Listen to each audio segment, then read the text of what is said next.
Lindsay était une femme de 47 ans, une enseignante spécialisée dans l'enseignement et l'aide aux enfants ayant des besoins particuliers, principalement ceux qui sont dans le spectre de l'autisme. En août 2019, elle est sortie pour sa promenade quotidienne et n'est pas revenue. Elle est restée disparue pendant 12 jours jusqu'à ce qu'elle soit retrouvée dans un cimetière, dans une tombe peu profonde, ce qui n'est en fait pas courant pour cet endroit.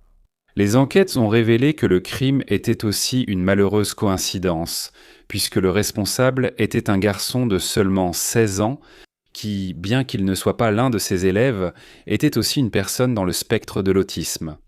C'est une affaire qui soulève beaucoup de questions, la condition du garçon a été un point largement abordé dans toutes les sources consultées, et cela, personnellement, m'a beaucoup contrarié.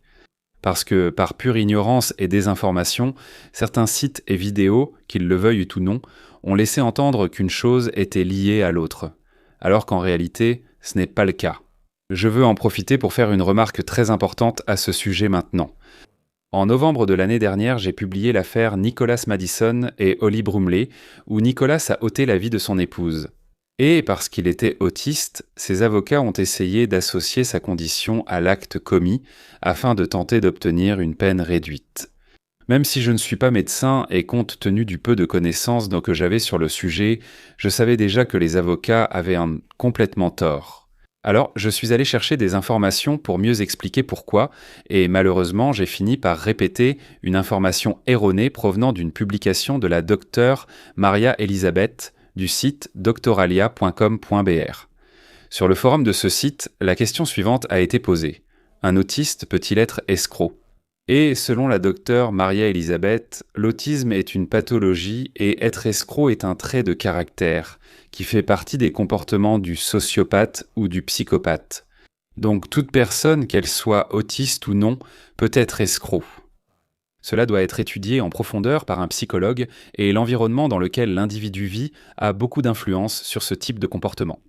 Son explication est valable, cependant, le fait de considérer l'autisme comme une pathologie, ce qui signifie maladie, était une erreur.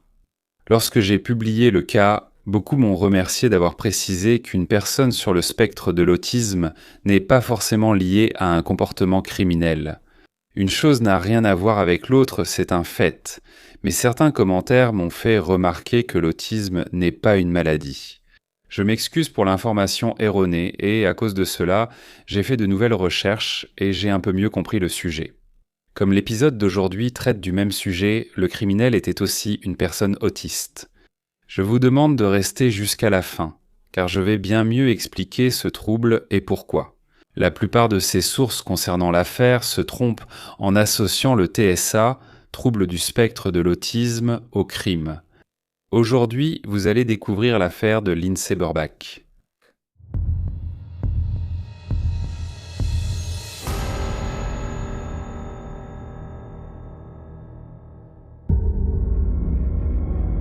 Le 12 août 2019, la routine de la famille de Lindsay Burbach a été soudainement bouleversée lorsque, après être sortie de chez elle pour se promener, elle n'est jamais revenue. Lindsay vivait à Accrington, en Angleterre, au Royaume-Uni, et venait de divorcer. Et ce jour-là, elle avait passé un début d'après-midi agréable avec sa fille Sarah, car la jeune femme allait commencer l'université, et toutes deux étaient pas en sortie, acheter de nouveaux vêtements. Comme Sarah vivait déjà seule, elle retrouvait sa mère de temps en temps, et ce jour-là, le 12 août en faisait partie. Elles ont déjeuné ensemble, ont fait des achats et, en se disant au revoir, elles ont convenu de dîner à 18h toutes les deux avec le petit ami de Sarah. Cependant, lorsque le couple est arrivé chez Lindsay à l'heure convenue, personne ne leur a ouvert la porte. Ils ont insisté, ont frappé à la porte plusieurs fois, ont appelé Lindsay, mais elle n'était pas à la maison. Ils ont appelé son portable, mais n'ont pas pu la joindre.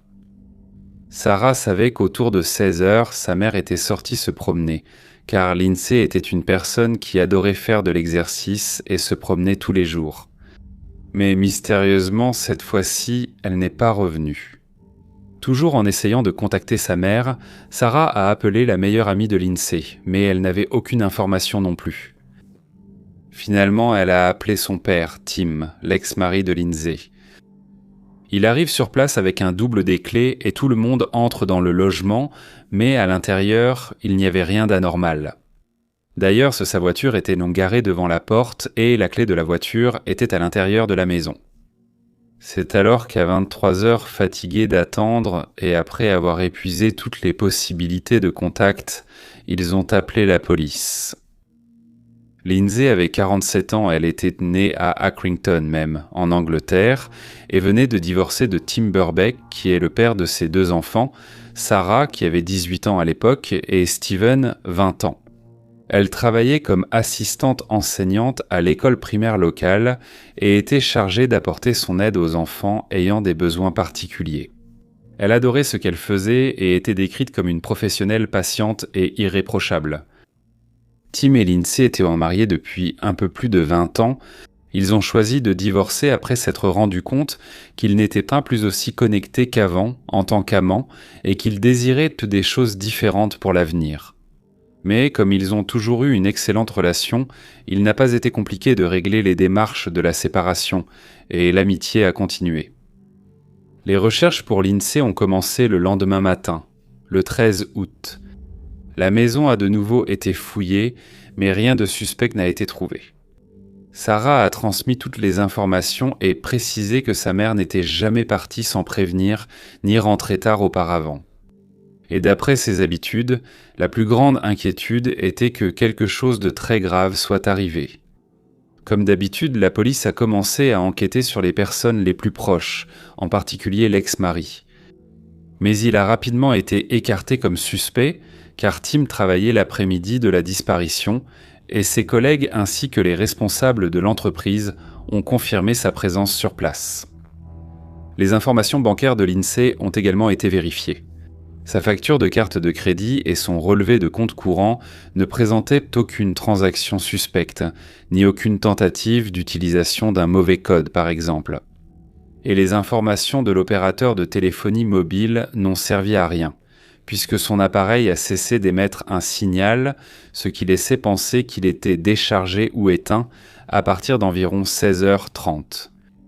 Après avoir analysé les caméras de sécurité sur le trajet qu'elle avait l'habitude d'emprunter, les seules images retrouvées dataient d'un peu après 16h, où Lindsay passait par Burley Road en direction d'une zone boisée.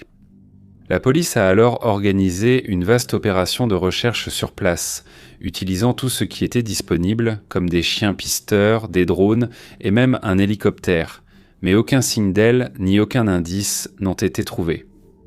Jusqu'à ce que, 12 jours après la disparition, le 24, un homme qui se promenait avec son chien dans le cimetière de la ville ait senti une odeur désagréable au moment où son chien était devenu très agité. Il a décidé de vérifier dans la direction d'où le chien aboyait, et en arrivant, il a trouvé une tombe peu profonde, recouverte seulement de pierres, de branches et de feuilles, où, de façon inattendue, il y avait un corps. Inattendu, car bien sûr ce qu'il y a le plus dans les cimetières, ce sont des corps, mais pas enterrés dans une tombe peu profonde et recouverts de pierres et de branches. Ainsi, les autorités ont été appelées et, sur place, ils ont confirmé que ce corps était celui de Lindsay.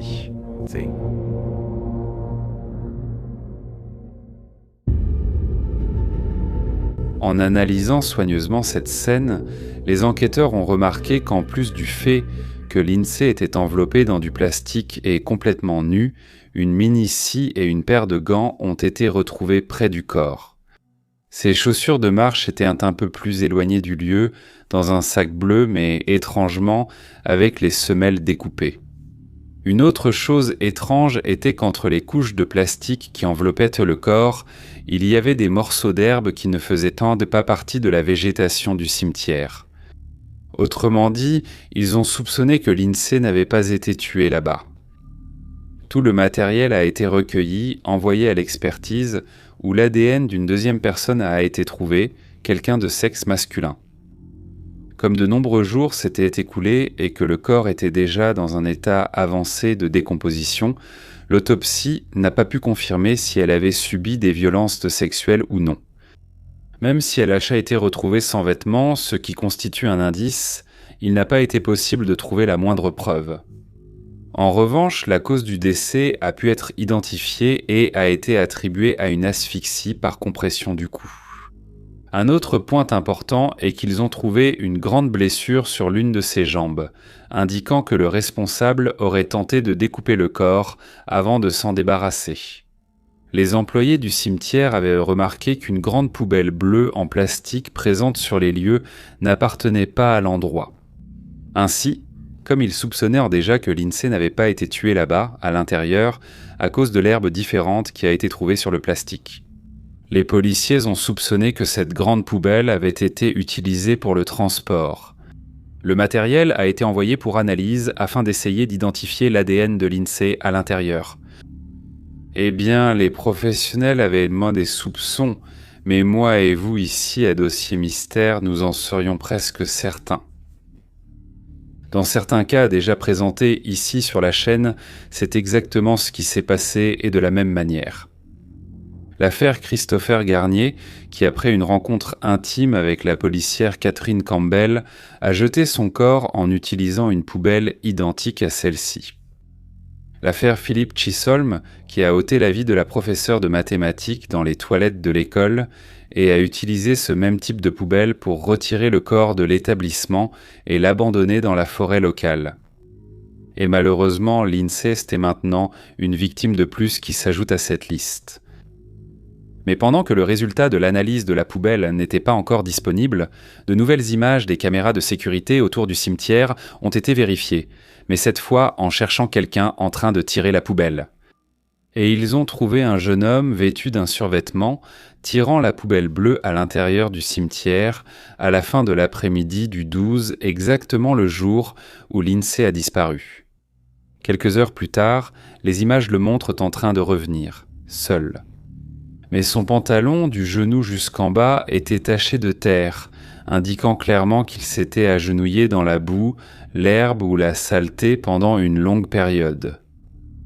Les images ont été montrées à la famille et aux amis de Lindsay pour qu'ils puissent peut-être identifier le jeune homme, mais absolument personne ne le connaissait. Par la suite, les analyses ont confirmé qu'il y avait de l'ADN de Lindsay à l'intérieur de la poubelle. Autrement dit, même si elle n'apparaît pas sur les images du garçon tirant le sac, la police était maintenant certaine qu'elle était restée tout ce temps à l'intérieur. Le 27 août, les autorités ont diffusé ces images du suspect afin qu'il soit localisé et puisse clarifier les faits, et un témoin a déclaré aux policiers qu'il avait reconnu le jeune homme sur les images. Dans l'après-midi du 12, elle marchait, et s'est sentie mal à l'aise par sa présence, car apparemment il la suivait. Elle a changé de chemin pour prendre une route où elle savait qu'il y avait des graviers et des pierres, et ainsi il a disparu. Mais soudain il est réapparu en marchant parallèlement à elle et en se rapprochant de plus en plus. Dès qu'elle a remarqué le danger, elle a ramassé une des pierres par terre pour se défendre, elle a crié sur lui, et tout de suite le garçon s'est enfui dans la direction opposée. À noter que l'endroit que cette jeune femme a décrit se trouvait tout près de l'endroit où Lindsay passait tous les jours pour ses promenades. Et l'heure qu'elle a indiquée pour tout ce qui s'est passé était seulement quelques minutes avant les dernières images enregistrées de Lindsay. Une autre témoin a apporté une information très pertinente. Cette personne a également reconnu le jeune homme et savait exactement qui il était. Il s'appelait Rocky et fréquentait la même salle de sport qu'elle. Mais avant que les policiers ne puissent se rendre sur place pour vérifier son nom complet, le couple formé par Crédit, 47 ans, et Martina, 37 ans, qui étaient dans chez eux en train de regarder la télévision, a vu les images et a appelé la police. Ils ont dit que le garçon s'appelait Rocky Price et que c'était leur fils.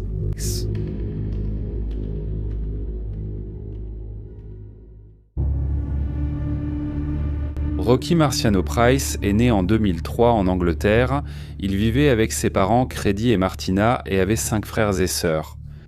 C'est un garçon sur le spectre autistique avec des difficultés d'interaction sociale et de communication, diagnostiqué également avec un TDAH et une faible capacité cognitive avec un QI de seulement 61. Le taux de QI standard est de 85 à 115. Le psychologue qui l'a évalué entre 2015 et 2016, alors qu'il avait 12-13 ans, a dit qu'il avait une compréhension limitée de ses propres émotions, de son propre bien-être émotionnel, peu de conscience de l'étranger et peu de perception du lien entre les événements et les émotions. Bien qu'il ait été décrit par les professeurs comme très silencieux et pratiquement autiste non-verbal, le jeune homme a dans son dossier quelques épisodes ponctuels de violence scolaire. Il exprimait sa colère sur des objets, les lançant contre les murs, par terre, mais, à une certaine occasion, il les a lancés sur d'autres élèves. Il n'est pas clair si cette agression envers les autres camarades était une crise ou une défense, probablement parce qu'il subissait du harcèlement scolaire. Après que le couple ait appelé la police, ils se sont proposés d'emmener leur fils au commissariat, car ils étaient tous les deux certains que le garçon n'était pas capable de commettre une telle atrocité. Après de longues heures sans répondre à la grande majorité des questions, restant pratiquement silencieux tout le temps, il a commencé à parler un peu. Mais en résumé, son explication pour le jour où il a été surpris en train de tirer le conteneur à déchets était la suivante. Il marchait dans la rue quand, soudain, un homme grand, blanc, est apparu et lui a demandé de dissimuler un corps en échange d'une grosse somme d'argent. Cet homme n'aurait pas précisé le montant, mais Rocky a accepté quand même. Clairement, cette version donnée n'avait aucun sens pour la police. Après tout, quel criminel se promènerait en offrant de l'argent à des inconnus pour qu'ils dissimulent un corps ? Mais les autorités ont continué à l'écouter et le jeune homme a dit que le prétendu meurtrier l'avait emmené sur place, sur la Berlin Road elle-même, et lui avait montré le corps. Alors, pour l'argent, il a transporté Lindsay, l'a laissé au cimetière, mais quand il est revenu sur place, l'homme avait disparu. Même si cette version n'avait aucun fondement, la police devait enquêter. Toutes les images ont été vérifiées à nouveau et ils n'ont vu personne correspondant à la description faite par Rocky. Il a affirmé qu'il n'était pas responsable de la mort de Lindsay. Mais comme la police n'avait aucune autre preuve pour désigner un autre suspect et que la version donnée par Rocky était très discutable, il a été maintenu en détention provisoire jusqu'à la date de son audience.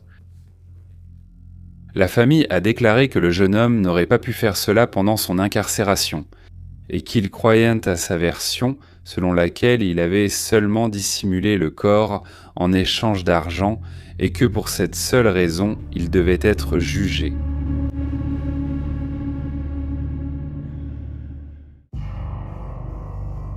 Le procès a débuté en janvier 2020 et lors de l'audience d'ouverture, Rocky a plaidé non coupable.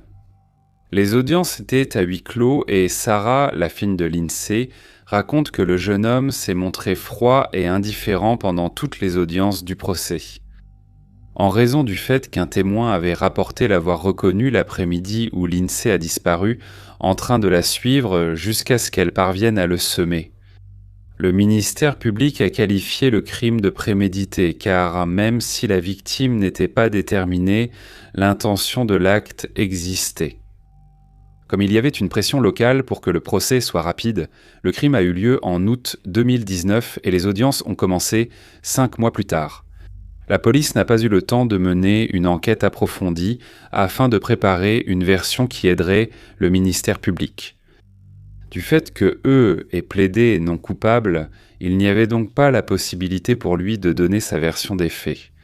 Malheureusement, on n'a jamais su certaines choses importantes que l'enquête n'a pas réussi à établir, comme où exactement le crime a eu lieu, quand il a eu lieu, comment il a eu lieu, d'où venait l'herbe qui était collée au plastique, d'où il a obtenu le plastique pour envelopper la victime, s'il y a eu abus ou non, et pour quelles raisons.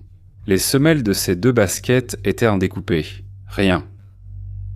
Les seules preuves qu'ils avaient étaient ADN de Rocky sur les objets trouvés sur la scène du crime, ADN de Lindsay dans la poubelle, et des images de Rocky tirant le matériel.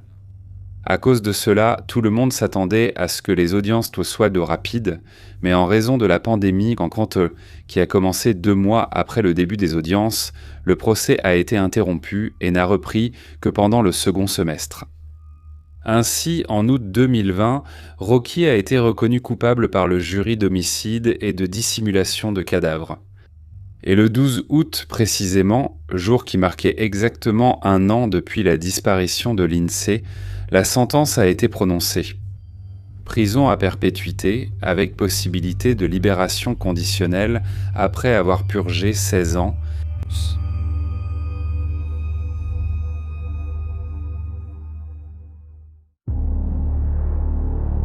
Actuellement, Rocky reste en prison, purgeant sa peine, mais ici nous devons soulever une question très importante qui a été mentionnée dans pratiquement toutes les sources de recherche sur cette affaire. L'autisme. Quel est le lien entre le trouble du spectre autistique et le crime ? Rocky a-t-il ôté la vie de Lindsay parce qu'il était autiste ? La réponse scientifique à cette question est que ni l'autisme, ni même le TDAH n'ont de lien avec la commission de crimes ou d'infractions. Une personne neurodivergente n'a ni plus ni moins de chances de devenir criminelle simplement à cause de cela. La déviance morale n'est pas associée à la condition des personnes ayant des déficiences intellectuelles. Tout le monde peut commettre des crimes ou des actes illicites, qu'ils soient autistes, TDAH ou non. Selon un article publié le 27 mars 2023 sur le site canalautismo.com.br, rédigé par le docteur Franklin Fassana, avocat spécialisé dans les droits des autistes et l'éducation inclusive, l'autisme ne se confond pas avec la psychopathie et ne justifie pas un comportement criminel. Dans cet article dont je vais utiliser les mots pour que tout soit bien clair pour vous, le docteur Franklin a expliqué un cas très polémique survenu au Brésil en 2014 lorsqu'un garçon de seulement 11 ans appelé Bernardo Boldrini a été retrouvé sans vie, dans la ville de Trepassos, au nord-ouest du Rio Grande do Sul. Le père, la belle-mère et une amie ont été accusés d'homicide quadruplement qualifié, c'est-à-dire pour des motifs vils, futiles, l'utilisation de poison et la victime. Dissimulation ? En plus de répondre pour les crimes de dissimulation de cadavres et de fausses déclarations. Le dernier à être jugé a été le père de Bernardo, Leandro Boldrini, accusé d'être le cerveau intellectuel du crime. Le procès s'est terminé le 23 mars 2023 et il a été condamné à 31 ans et 8 mois de prison. Il se trouve que son avocat de la défense, le docteur Ezequiel Vettoretti, à la fin de son intervention, a cité un rapport psychiatrique présenté par le ministère public, indiquant que Leandro présenterait des signes de psychopathie. Et il a déclaré que, selon lui, le comportement de l'accusé suggère des caractéristiques du trouble du spectre autistique. Et pour cette raison, Leandro aurait des difficultés à percevoir les besoins de son fils, Bernardo, comme la tristesse, la joie, la colère, etc. La stratégie de la défense visait à démontrer que si le rapport montrait des signes de psychopathie, évidemment ce rapport ne pouvait pas être utilisé pour innocenter l'accusé. Alors le but était que le jury comprenne que ces comportements devaient être vus autrement en commençant à considérer son client comme autiste. Et c'est précisément là qu'a eu lieu la confusion de concepts qui a provoqué l'indignation de la communauté autiste. Dans le trouble de la personnalité antisociale, le TPA, il y a une confusion entre les deux troubles antisociaux qui sont liés à des actes criminels, la sociopathie et la psychopathie. Le TPA se caractérise par une tendance comportementale à la violation des droits, caractérisée par une irresponsabilité incessante, la tromperie et le non-respect des normes sociales. Selon le Manuel diagnostique et statistique des troubles mentaux, DSM-5 de l'American Psychiatric Association, APA, de 2014. La psychopathie, la sociopathie et le trouble de la personnalité dissociale sont des noms alternatifs pour ce comportement. Ces individus font preuve d'un manque d'empathie et possèdent une attitude cynique, un charme superficiel et un sentiment inébranlable de supériorité sur les autres. Quant au Code international des maladies, le CIM, dans le cas du CIM DICSF 60.2, il attribue des caractéristiques telles que le mépris des obligations sociales et l'absence d'empathie envers autrui. Un comportement qui ne change pas face aux punitions imposées. et aussi une faible tolérance à la frustration, ainsi qu'une tendance à rejeter la faute sur les autres afin de justifier son propre comportement.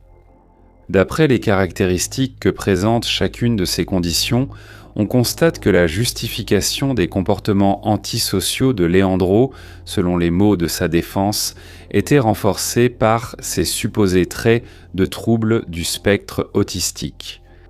Mais le comportement des personnes sur le spectre n'altère en rien leur personnalité. Autrement dit, et que cela soit bien clair une fois de plus, le fait qu'une personne soit antisociale n'est pas lié au fait qu'elle soit autiste, et encore moins le fait d'être autiste ne justifie aucune action criminelle. Donc, pour revenir au cas spécifique d'aujourd'hui, et c'est l'une des parties les plus ironiques, je ne sais pas exactement comment décrire cela. C'est que Lindsay était une enseignante spécialisée dans les enfants et adolescents ayant une déficience intellectuelle, et Rocky, bien qu'il soit une personne sur le spectre autistique, n'était pas élève de Lindsay. Mais elle, si elle en avait eu l'occasion, aurait certainement fait de son mieux pour faire une différence dans sa vie, en l'aidant dans son développement scolaire et social.